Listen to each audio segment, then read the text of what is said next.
E quando serve, que assim, ó, eu falo quando a gente está promovendo encontros com Deus, eu falo, cara, para quem faz é poderoso, mas para quem está servindo, cara, recebe demais. Você cansa, você não tem tempo assim, descansa, que é quando encontro, você sabe, assim, é o final de semana que você trabalha, né, praticamente meses antes, mas chegou ali no encontro, nos 3 dias, você passa os 3 dias trabalhando, dormindo pouco, uma correria danada, orando, intercedendo, servindo, só que você recebe muito. Servir mais te faz receber muito. Sim. Aí a gente até brinca que, ó, cara, quem mais recebe é quem tá servindo, porque quem serve recebe muito, né? Cara, é o que eu falo sempre pros homens que me acompanham, que estão mais lidados, assim, no dia a dia comigo, eu falo assim, ó, o privilégio de servir,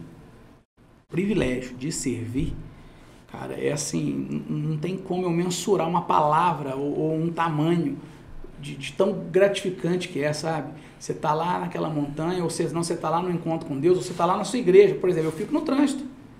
2 domingos por mês eu fico no trânsito.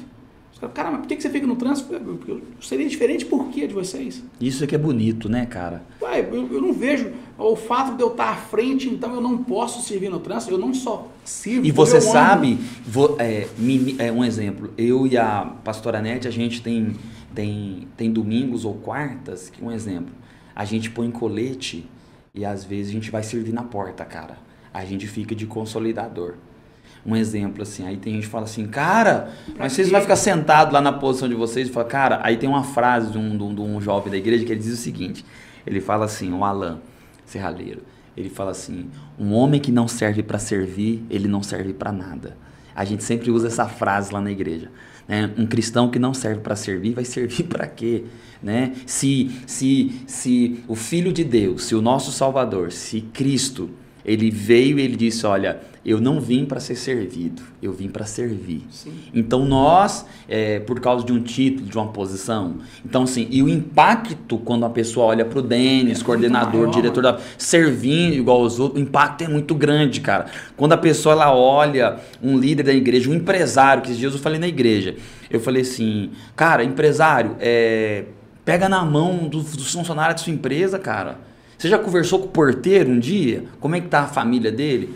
Ou só reúne para dar catracada, para cobrar? Tudo bem, você paga o salário, você tem que cobrar, meta, resultado, tudo isso, ok, é uma empresa, etc. Mas assim, você já serviu de uma maneira assim, cara, eu vou, sempre vem a pessoa dar o cafezinho, mas você já experimentou pegar o cafezinho um dia e levar para a mulher do café um dia, aqui tal, toma um cafezinho? O impacto é muito grande. E às vezes eu vejo que a galera ela fica tão refém de posição, de lugares, que elas não entendem que é o papel de Cristo, cara. É por isso que Cristo dividiu a história, bugou a mente dos religiosos, porque era ele era extremamente servo. E ao mesmo tempo nunca deixou de ser confrontador. Cristo era extremamente amoroso. A gente até acho que falou esse tempo atrás. Ele conseguia odiar o pecado e amar o pecador, sabe? Então o que eu vejo? Eu vejo assim que o servir, quando a gente vira essa chave, cara, o impacto é muito maior. Porque um exemplo, eu gosto sempre de citar esse exemplo. Quando você pega as escrituras dizendo que ele se esvaziou de si, ele se humilhou vindo em forma humana, ok, beleza. Aí o texto diz que por isso Deus o honrou muito mais. Então fala assim, às vezes a galera não entende a matemática de Deus. Aí o texto vai dizer, e Deus lhe deu um nome acima de todo nome, cujo todo joelho, toda língua confessará, todo joelho dobrará, toda língua confessará. Então você também sente isso, cara, que assim, quanto mais alto Deus me leva, mas eu preciso servir. Você já parou para... Cara, eu uso uma técnica. Quando a gente desce da montanha, eu preciso saber o que deu certo, o que não deu, o que precisa arrumar, o que a gente tem que manter. Eu percebi que quando a gente faz uma reunião, as pessoas ficam um pouco apreensivas para falar. Aí Deus me deu uma estratégia, cara, que eu junto toda a minha coordenação e a gente vai jantar. Ou vai comer um churrasco. Aí ali, enquanto o cara tá comendo, ele fala, você viu lá? O cara errou que lá, tem base, não, você errou, você viu, né? Ele aponta, porque ali tá num ambiente totalmente descontraído, e ali eu sempre tenho um cara que vai anotando. Quando a gente acaba de comer, troca ideia, a gente coloca ali a pauta em cima da mesa, vamos ajustar isso, mas num ambiente leve, porque eu não tenho ali pessoas expertas no assunto, tem pessoas que estão aprendendo também. Eu sou muito grato pelos homens que Deus colocou para andar do meu lado na coordenação. São homens bons, são homens íntegros, são homens, cara, que as esposas liberam para ir. Isso que me chama atenção. Até hoje eu sigo o padrão. A esposa tem que mandar um áudio pro marido e o marido me encaminhar. Entendeu? Tipo assim, Rosinete, ela vira e manda um áudio para você falando assim, ó, eu, Rosinete, estou liberando o pastor Natanael para subir nessa montanha e eu envio ele. Aí vai para o senhor me envia um e-mail, o senhor me envia o áudio dela.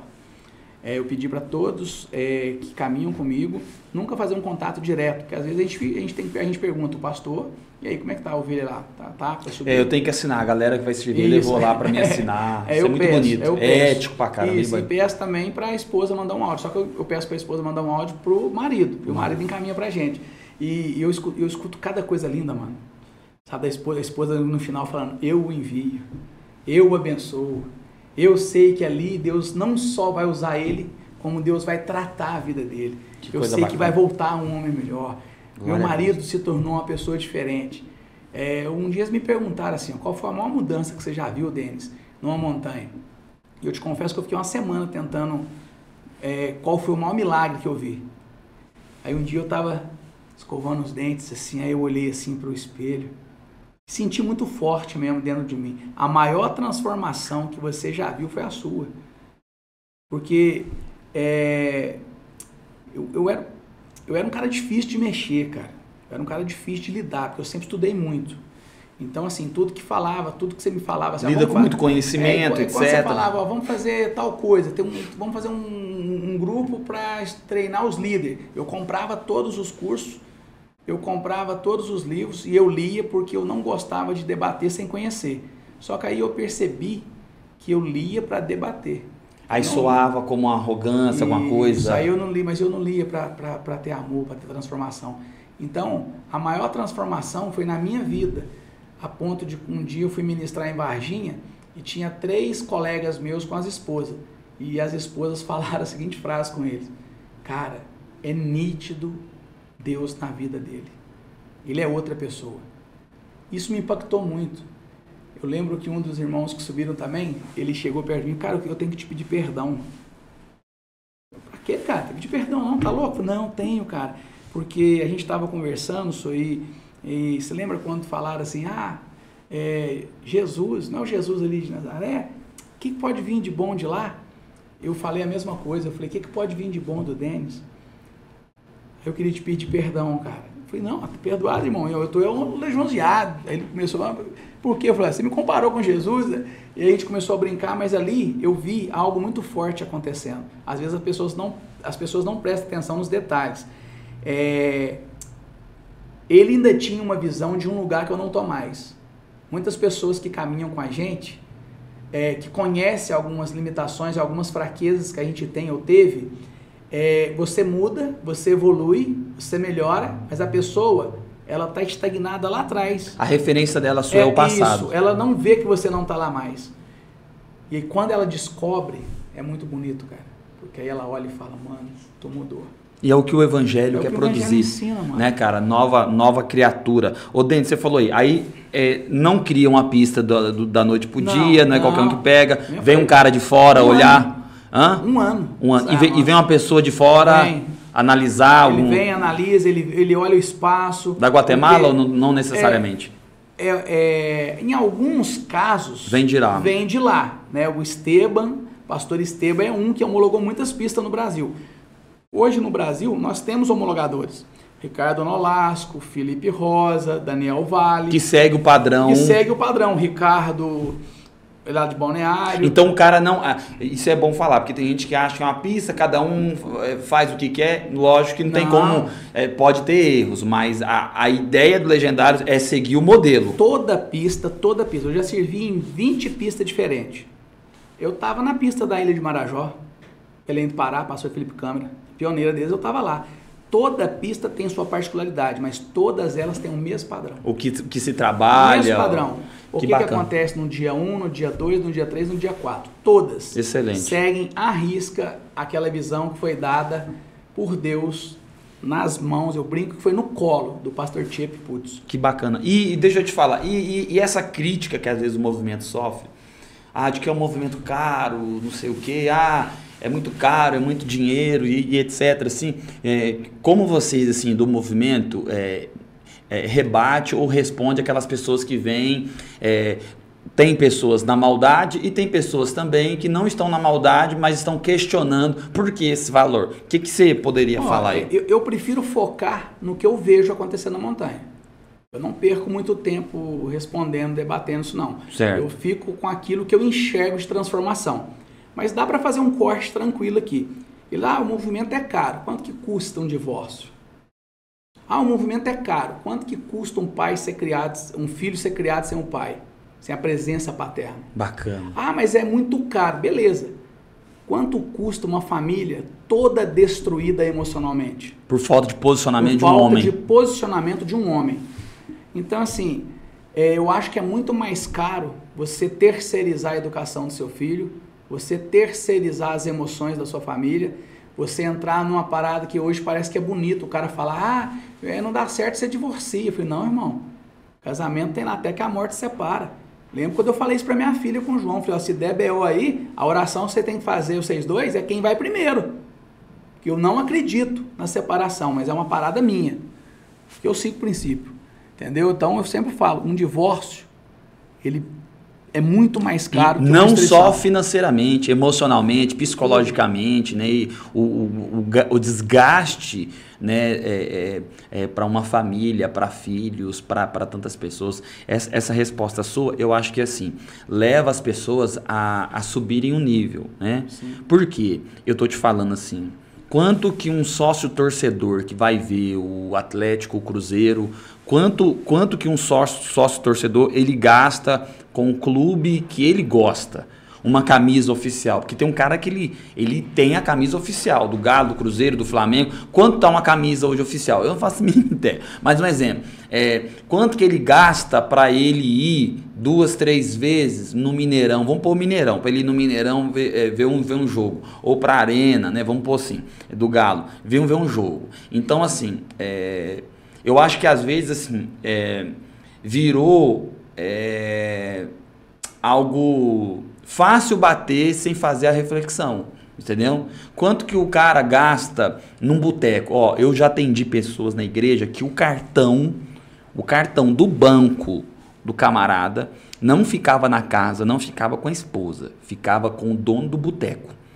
Então dava lá dia 10, o dono do boteco ia, recebia, olha que coisa diabólica, cara, de ser demoníaco, isso é de Deus não. O cara recebia, pegava o pagamento do boteco e dava o resto. Você tá entendendo? Então, assim, eu entendo que há pessoas que não têm condição, mas às vezes assim, cara, mas assim, vai só bater e tantas outras coisas, né? É muito caro. Aí, às vezes, o cara que fala isso que é muito caro é o cara que... dá um exemplo. O cara, ele é do mountain bike. E aí, quanto fica cada revisão da bike dele no mês? Né? Ou de 6 em 6 meses, quanto que ele já gastou na bike? Você entende também que há assim, um negócio assim, eu vou bater, mas não quero fazer a reflexão nos benefícios ou em outras questões que valores muito maiores são gastados e ninguém questiona. Mas é um movimento, está falando de família, está falando de princípios, de valores, está falando do homem assumir o seu papel, está falando de fé, está falando sobre Deus, está falando sobre o cara ser uma pessoa melhor. Aí todo mundo bate. Né? Aí vai muitas vezes para a questão ideológica e a galera esquece de fazer... Os caras fazem conta, eles não pensam que existe um gasto, uma estrutura extremamente enorme. Eu sempre falo o seguinte, eu gosto de conversar com pastores, porque pastores têm a ideia clara. Quando o senhor vai fazer um evento na igreja, um evento dentro da cidade, e se você for mobilizar ali 100 casais, 200 pessoas...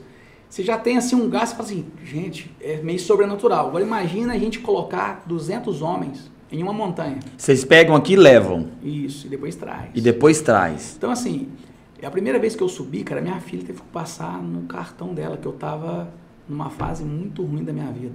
Eu estava bebendo demais, eu já estava ali, cara, já estava vamos usar o português do meu pai, eu já estava no beijo da purga do alcoolismo. E eu lembro que em uma das orações eu falei assim, Senhor, eu tenho amigo, subiu a montanha e desceu liberto. Isso vai acontecer comigo? No meio da montanha Deus falou para mim o seguinte, eu não posso tirar nada de você que você ama. Você tem que me entregar. Se você falar que quer entregar a bebida, eu vou tirar de você. Mas eu não posso tirar algo, porque senão eu vou contra a liberdade que eu dei. E ali eu fiz uma oração. Eu falei, Senhor, eu não quero isso para minha vida mais. Cara, tenho muita autoridade para falar sobre isso. E para sua família, para os seus filhos, não tem preço. Mano. Pagaria 3 vezes mais se necessário fosse para você ter se transformado que você se transformou. Eu pagar a Ana falou assim, não, pai, não precisa me pagar não. A Ana que parcelou para mim no cartão dela. Agora como é que muda o jogo? Eu gastava em torno de, na época, em média de R$750 toda semana com bebida. Então faz uma conta básica, multiplica por 4 a R$3.000. É isso, assim, acho que a pessoa tá tão na ânsia de bater ou de questionar. Eu lembro que quando eu parei, que Deus me tirou, porque eu permiti, porque eu entreguei, falei, Senhor, então beleza, o Senhor não pode tirar aquilo que eu amo, mas se eu entregar, o Senhor pode me ajudar? Quando eu entreguei, eu lembro que no primeiro mês, sobrou um dinheiro no meu saldo, cara, na conta, sobrou um saldo positivo. A primeira pergunta que eu fiz foi, quem que eu esqueci de pagar? Primeira pergunta, por quê? Estava acostumado sempre a estar ali no vermelho. E aí no outro mês sobrou mais. No outro sobrou mais. Eu lembro quando meu filho foi subir a montanha, o dinheiro para pagar a inscrição dele estava separado. O pai vai parcelar? Eu falei, não. Pega lá na gaveta, lá você vai pagar à vista. Foi o melhor investimento que eu fiz na vida do meu filho, cara. Meu genro subiu. E ali, cara, minha irmã tinha 20 anos que eu orava para ela converter. 20 anos que eu pedi a Deus para minha irmã entregar a vida para Jesus. Meu sobrinho vira para mim e fala assim, tio, eu quero subir a montanha. Falei, caramba, como é que eu vou levar um moleque de 15 anos na montanha, mano? Ele falou, você pode subir se seu pai for. Ele pegou no pé do meu cunhado foi. Irmão, quando meu cunhado desceu da montanha, junto com meu sobrinho, minha irmã converteu. Minha irmã converteu de uma tal maneira, cara, sobrenatural. E Deus tem usado muito ela. Eu lembro que ela me deu 2 palavras esse tempo atrás, eu não pus fé não, sabe? Eu falei assim, minha irmã, cara, me ama, né? Ela vai falar algumas coisas com zelo, com cuidado pra mim. Isso é da cabeça dela. 7 horas da noite, numa sexta-feira, um pastor me liga. Falou, tem uma palavra pra tua vida. Deus já te mandou 2 vezes e você não quis ouvir. Ele falou tudo que a minha irmã tinha me falado. Glória a Deus, hein? Só pra mostrar o quê? Que ele usa quem ele quer. E aí eu lembro que eu liguei pra minha irmã, pedi desculpa pra ela e falei, irmã, eu não desacreditei de você, eu pensei que você estava com cuidado, com zelo comigo, pelo fato da gente ser irmão. Aí eu lembro que ela falou assim, não, mas estava claro, Deus tinha falado comigo. Deus tinha me mostrado que é isso. Eu falei, amém, cara, continua intercedendo por mim. Então, ver a minha irmã convertida, cara... Não tem preço, não tem preço. Não tem. É assim, eu acho também, que a crítica, assim, até acho que o Thiago Brunet lá no dia que eu estava ouvindo e tal, o Thiago diz algo interessante, né? É que as pessoas também, tudo que cresce, e elas não conseguem compreender aquele crescimento, elas não é como se esse crescimento não está de maneira palpável assim na nossa mão, não, elas ficam às vezes com uma inquietação, porque tem coisas que tem o dedo de Deus, tem coisas que crescem e ela é do homem, o homem fez ali e tal, pois o dedo dele cresceu, tem coisas que é o dedo de Deus, cara. Tá louco. Você não consegue explicar. Um exemplo, eu me